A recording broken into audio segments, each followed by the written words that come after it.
Hey guys, welcome back to my channel. Thank you so much for tuning in. Today we are going to be talking about ways to build an emergency fund in 2024. Actually, I have 15 ways. Are you ready? Because I'm ready. Let's go. Number one, set up a savings account. I know you've heard of it, but you actually have to go into the bank. You actually have to carve out some time from your busy schedule, running the kids around to soccer practices, football practice, cheerleading practice, tumbling practice, after school tutorial practice because they were being bad in school practice, and set it up. Guys, take it from me, just exactly 20 years ago, I was young and in college, carefree. 20 years later, I am now 40. I am having to play catch up because I just thought I had all the time in the world. And if I wait one more day longer, I will be 60. And it's time for retirement. So do not, I repeat, do not be like me. Yes, I have a savings, but it's not where it needs to be. So we've got to get after it. Okay? Oops, sorry. Number two, open a high yield savings account. Now, if they're offering you a better percentage, which I know they probably are for the high yield, yeah, you need a regular savings because the high yield, usually you have to kind of keep it in there to, acquire any additional money to make some money. So definitely you need both of them, okay? Don't just do one. You need both. Let me tell you why you need the high yield. I have a friend that makes money off of her money that's in a high yield savings account, and it is enough to pay her internet bill and her cell phone bill. Now that may not seem like much, but to get an extra $200, $300 free, a month, multiply what, $200, $300 times 12. That's a nice piece of change for just letting somebody hold your money. So don't discount that. And when you have the high yield savings account and the regular savings account, make sure you automate it because you're going to get busy. Something's going to come up, payroll, pay date, and you're going to say, well, little Jimmy, little John, whoever needs something, and then you're not going to put money into your savings. So automate it, okay? Automate it, just make it a bill, okay, that your future self is gonna thank you for. Cut the unnecessary expenses. I know that we do not want to hear that. I know. And it's no fun when you say that, but if you think about even a year ago, some of the crap that we bought, we just wasted money. Okay, so if you didn't, hey, kudos to you. But for me, I want to give myself a knuckle sandwich all the time because of unnecessary things that I bought that I don't use and I don't need. So we have to cut them slowly, okay? Slowly. If you get a windfall, make sure you put that money up, especially in the high yield savings. If you have enough or a small amount of discipline, you can get a little bit of it, but then definitely put the rest up. Maybe like 10%, maybe even 20%. 10% for you and 10% for God. If you believe in that, you may not. But hey, that's exactly what I would do. Here's the B word, not the four-legged dog. Budget. We have got to create a budget. I do my budgets quite frequently because I enjoy, but I get it. 99% of people, probably 0.9% of people do not like to do a budget, so I get it, okay?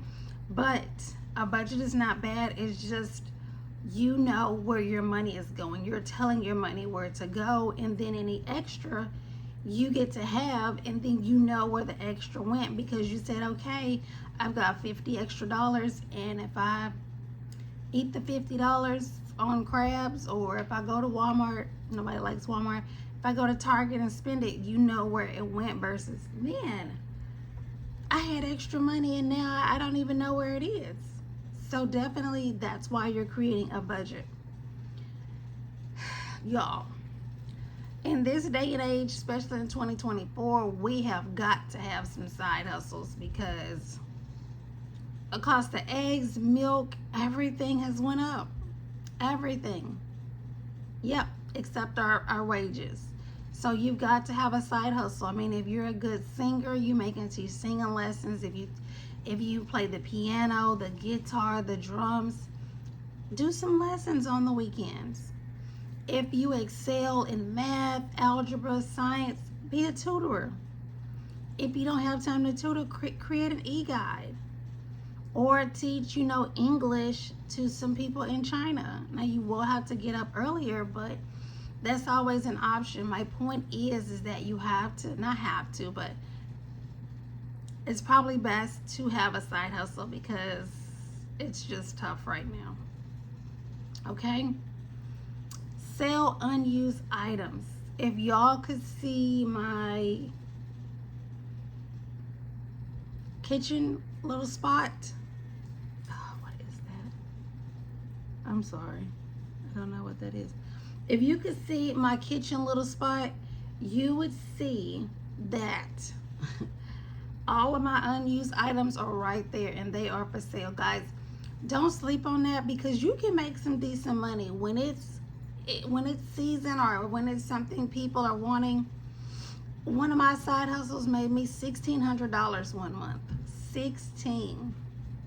So definitely sell unused items, and I didn't have to really do anything but photograph stuff and post it and wait for the money to come in. Reduce your discretionary spending. I know that you don't like that, but the less you have to discretionary spend, which is spend on frivolous miscellaneous things, that's more you can put into your regular savings or traditional savings. I mean, high yield savings. So if something happens, because it is, then you'll have access to that money versus you blowing the money. So it's not that I don't want you to have any money or any money in your savings or any money in your hand for that matters. I want you to have something and not have to get a payday loan, not have to call the person in the family that's known to have money, because a lot of times they don't even want to let people borrow. Yeah, they have it, but they're not generous because that's why they have money. I don't want you to be in that kind of bind. I want you to be able to open up your savings account, get what you need out, and keep on going. Okay? Participate in those spend challenges.